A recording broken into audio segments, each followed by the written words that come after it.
Hi hello నమస్తే, నేను Sharada. Welcome back to Sharada channel. ఈరోజు మన వీడియోలో అందరి ఆల్ టైమ్ ఫేవరెట్ మిరపకాయ బజ్జీ.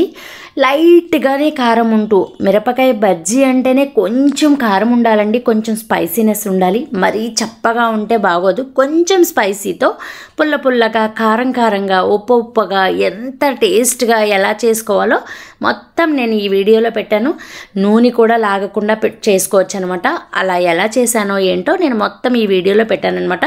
క్లియర్గా ఈ వీడియోని చూడండి, ఎక్కడ మిస్ చేసుకోకండి, పూర్తిగా ఈ వీడియోని చూడండి. అదేవిధంగా మీ ఫ్రెండ్స్ అండ్ ఫ్యామిలీతో షేర్ చేసుకోవడం అస్సలు మర్చిపోకండి. మీరైతే కొత్తగా చూస్తుంటే సబ్స్క్రైబ్ చేయడం అస్సలు మర్చిపోకండి. మన ఛానల్లో చాలా చాలా మంచి వీడియోస్ ఉన్నాయి, ఒక్కసారి వెళ్ళి విజిట్ చేయండి. ముందుగా చూస్తున్న వాళ్ళు లైక్ చేయడం, షేర్ చేయడం, సబ్స్క్రైబ్ చేయడం అస్సలు మర్చిపోకండి. దీనికి మెయిన్గా ఈ పచ్చిమిరపకాయ బజ్జీకి కావాల్సినవి ఇలా పెద్ద పచ్చిమిర్చి అనమాట. లావు పచ్చిమిర్చి అంటారు కదా, బజ్జీ మిర్చి అంటే అమ్ముతారు బయట. ఇవి నేను ఒక 1/2 kg తెచ్చుకున్నాను. వీటిని కడిగి ఆరబెట్టి ఆ చివర ఈ చివర కొంచెం కొంచెం కట్ చేసేసుకున్నాను అనమాట. ఆ చివర తోకలు అంటాం కదా, వాటిని కట్ చేసేసాను. వాటిని కట్ చేసేసి లోపల ఉన్నదంతా నేను ఆ గింజలన్నీ కూడా మొత్తం తీసేసాను అనమాట. ఫుల్ కారం ఉంటుంది కదా ఆ గింజలు ఉంటే, అందుకని చెప్పి మొత్తం అదంతా లోపలదంతా తీసేసాను. అసలు గింజలు లేకుండా మొత్తం తీసేసాను. ఆ చివర కోసిన ముక్కల్ని కూడా నేను పాడైనండి. వాటిని కూడా ఏం చేస్తానో నేను మీకు చూపిస్తాను. ముందు మనం వీడియోలో ముందుకు వెళ్ళాక మీకే తెలుస్తుంది. ఇప్పుడైతే మిరపకాయలో మొత్తం లోపల గింజలన్నీ శుభ్రంగా తీసేసి ఓన్లీ ఇలా తొక్కలాగే ఉన్నదే లోపల మొత్తం గింజలు తీసేసి ఉంచుకోవాలన్నమాట. ఇలా ఆ చివర ఈ చివర కట్ చేసుకుని కొంచెం ముచ్చిక మాత్రం ఉంచుకోవాలండి కాడ, ఎందుకంటే మనం పట్టుకోవడానికి తినడానికి కూడా బాగుంటుంది. అది వేగితే నూనెలో టేస్ట్ కూడా బాగుంటుంది, మిరపకాయ విడకుండా ఉంటుంది. కాబట్టి అలా కొంచెం ముక్క ఉంచుకుంటారనమాట. లోపల మాత్రం గింజలు మొత్తం తీసుకుంటే కారం కరెక్ట్గా ఉంటుంది. పిల్లలు కూడా తినేసేయచ్చు, మిరపకాయతో సహా తినచ్చు అనమాట. లోపల కూడా మిరపకాయ కూడా ఉడికే విధంగా నేను మీకు ఇప్పుడు ప్రాసెస్ చూపిస్తాను. కొంతమంది కొన్ని చోట్ల చేస్తూ ఉంటారు, బయట తినే వాటిలో నేను చూస్తూ ఉంటాను. లోపల మిరపకాయలానే ఉంటుంది, కొంచెం కూడా వేగదనమాట.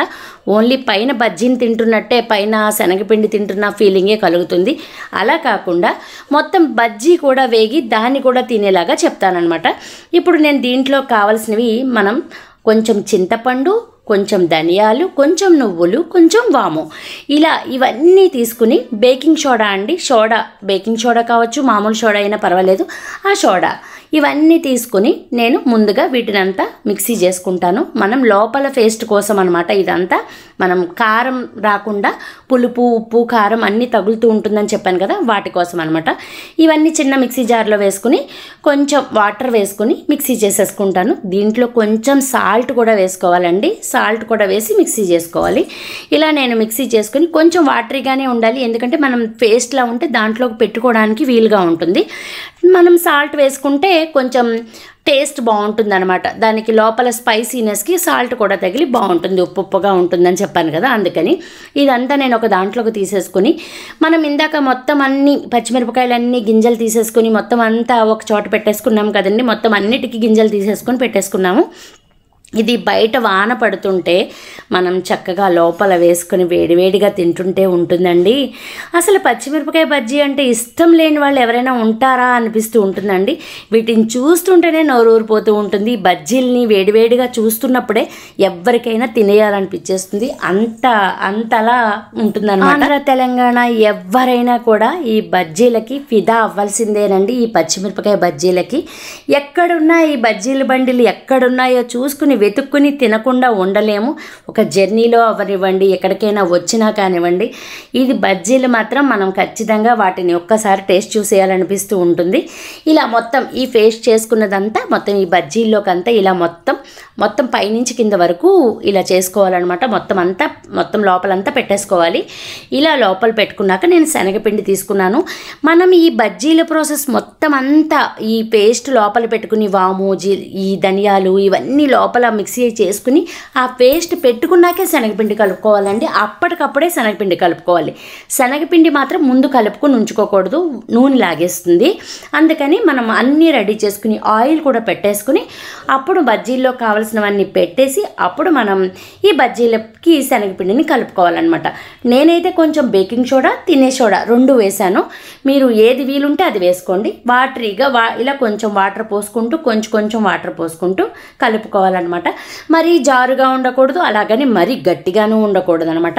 ఇలా కలుపుకున్న దాంట్లో కొంచెం వామ్ వేసాను, కొంచెం వరిపిండి వేసానండి. అది ఎందుకు అంటారేమో, క్రిస్పీగా ఉంటాయి బజ్జీలు, కరకరలాడుతూ ఉంటాయి, బాగుంటాయి. అందుకని కొంచెం వరిపిండి, ఎక్కువ అక్కర్లేదు, కొంచెం వరిపిండి, మళ్ళీ కొంచెం వాటర్ పోసుకుని ఈ వాము వరిపిండి అంతా కలిసేలాగా ఇలాగ మళ్ళీ స్పూన్తో జారుగా మనకి బజ్జీ ముంచి తీసేలాగా చేసుకోవాలన్నమాట. ఎక్కువసేపు మాత్రం ఈ పిండిని నానబెట్టకండి. కలిపామా వెంటనే వేసామా అలాగే ఉండాలి. ఇలా కాగబెట్టుకున్న నూనెని నేను ఆల్రెడీ కలిపేటప్పుడే ఆయిల్ వేడి చేసేసుకున్నాను. ఇలా కాగబెట్టుకున్న నూనెలో ఈ పచ్చిమిరపకాయని ఇలా ముంచి గిన్నెకి ఈ ఒక పక్కన మనం ఇలా గీరాలండి. అలా గీరితే ఏంటంటే లోపల పచ్చిమిరపకాయ ఉడుకుతుందనమాట. మనం ఎక్కడా గీరకుండా బజ్జీని మొత్తం ఫుల్గా ముంచితే లోపల పచ్చిమిరపకాయ అస్సలు ఉడకదండి. కాబట్టి పచ్చిమిరపకాయని మనం గిన్నెకి ఒక వారకి ఇలా లాగాలి. అలా లాగితేనే లోపల పచ్చిమిరపకాయ కూడా వేగుతుంది. ఆ లోపల చింతపండు, మనం పెట్టిన ధనియాలు ఇవన్నీ కూడా బాగుంటాయి అన్నమాట. అలా పెడితే బాగుంటుంది, మనకు లోపల పచ్చిమిరపకాయ వేగుతుంది. అందుకని ఈ ట్రిక్ అయితే పాటించండి ఖచ్చితంగా. ఇలా మొత్తం అన్ని బజ్జీలు నేను వేపేసుకున్నాను అనమాట. ఇది నేను కూడా చాలా బయట వాన వస్తున్న చేశాను. చాలా బయట చల్లగా ఉందన్నమాట. కూల్ క్లైమేట్లో చేశాను అనమాట ఒక ఈవినింగ్ టైంలో. మీరు కూడా ఇప్పుడున్న వర్షాకాలం రైనీ సీజన్ వచ్చేసింది కదా మనకి. ఈ రైనీ సీజన్లో ఖచ్చితంగా మనం వాన వస్తున్నప్పుడు ఈ బజ్జీలని, పకోడీలని ఖచ్చితంగా మనకి తినాలని అనిపిస్తుంది. ఇలాంటి పచ్చిమిరపకాయలు తెచ్చుకొని మనం ఇంటిళ్ళ బాధటి హ్యాపీగా మనకి కావాల్సిన విధంగా, నచ్చే విధంగా చేసేసుకోవచ్చు. అసలు మిస్ అవ్వకండి. ఈ రైనీ సీజన్లో ఖచ్చితంగా పచ్చిమిరపకాయ బజ్జీలని చేసుకుని చూడండి. మళ్ళీ చేసుకోవాలనిపిస్తుంది. పిల్లలకి, పెద్దలకి అందరికీ నచ్చేస్తుంది అనమాట. ఇలా మనం బజ్జీ చేసుకున్నాక కొంతమందికి దీంట్లో ఆనియన్, నిమ్మకాయ ఇవన్నీ పెట్టుకోవడం ఇష్టం. కొంతమందికి బజ్జీని ఇలాగే తినడం ఇష్టం. ఎలా కావాలంటే అలాగా ఉల్లిపాయలు కూడా కట్ చేసి పెట్టుకుని మనకి ఎలా కావాలంటే అలాగా మనకి నచ్చే విధంగా, ఎవరికి నచ్చే విధంగా వాళ్ళు చేసుకోవచ్చు అనమాట. నేను ఇలా మొత్తం బజ్జీలన్నీ వేపేసి పక్కన పెట్టుకున్నాను. చాలా బాగున్నాయండి టేస్ట్గా. కొంచెం కారం అయితే ఉన్నాయి, అస్సలు కారం లేకుండా లేవండి. కొంచెం స్పైసీ ఉంది. ఎందుకంటే పచ్చిమిరపకాయ అంటేనే మనం ఎన్ని గింజలు తీసినా, ఎన్ని చేసినా ఆ లోపల ఉన్న స్పైసీనెస్ కొంచెం ఉంటుంది. ఎంత కాదన్నా కొంచెమైనా కారం ఉంటుంది. ఆ కారం తగులుతుంది. అలా తగిలితేనే బజ్జీ బాగుంటుంది కూడా. వాళ్ళకి ఇలా ఆనియన్ పెట్టి నిమ్మకాయ పిండుకుని తినటం అంటే చాలా ఇష్టం అనమాట. అందుకని వాళ్ళ కోసం ఇలా ఆనియన్ పెట్టి నిమ్మకాయ కూడా పిండి అందరికీ సర్వ్ చేసాం. టేస్ట్ అయితే అదిరిపోయింది. ఈ రైనీ సీజన్కి కరెక్ట్ మ్యాచింగ్ మిరపకాయ బజ్జీ కదా. మనం బయట వాన పడుతున్నప్పుడు ఈ పచ్చిమిరపకాయ బజ్జీని తింటే ఉంటుందండి. సూపర్ టేస్ట్ అనమాట. ఈ లోపల మనం చిన్న చివరిన మిగిలిపోయిన తోకల్ని నేను ఇలా అవి కూడా లోపల ఒక గీట పెట్టి చాకుతో అవి కూడా వేయించేసాను. అది ఇంకా బాగున్నాయి. అవి చాలా బాగున్నాయండి. కొంచెం కూడా కారం లేవన్నమాట. అవి అయితే ఇలా బజ్జీలు చేసుకుని మేము తినేసాం. మరి మీరు కూడా తినేయండి. Thank you for watching.